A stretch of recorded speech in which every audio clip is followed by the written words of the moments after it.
I wanted to ask you, Gina, how are you approaching partnerships outside of government at country level? We had a question from Bill at the International Computing Center in New York as well, and how are you leveraging local national digital business solutions and services in the countries? Do you have a partnership approach or plan already in place?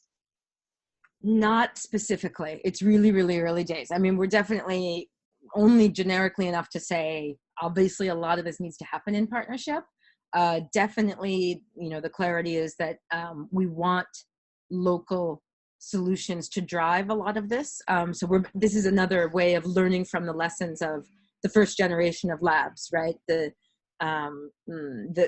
Sometimes the assumption is that, sort of external methods and technology are going to come in and as a silver bullet sort of solve a problem. So we're getting away from that by looking for these grassroots innovations, these local solutions. So that's core enough in our strategy that it's genuinely part of what we do, not just a sort of an add-on onto our methods. That's actually very, very core in our methods.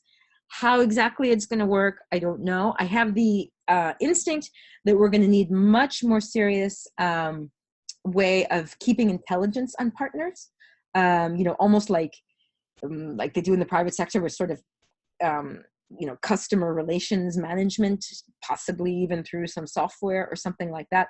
So if you imagine, so we find this farmer, right, with his tractor.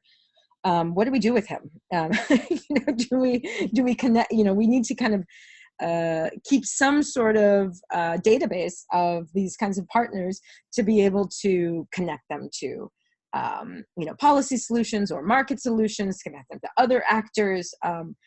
We need a bit of organization, much more like disciplined organization on partnerships. But I don't think we've exactly figured out, how we're going to do that. We know we need to, but we haven't figured out how.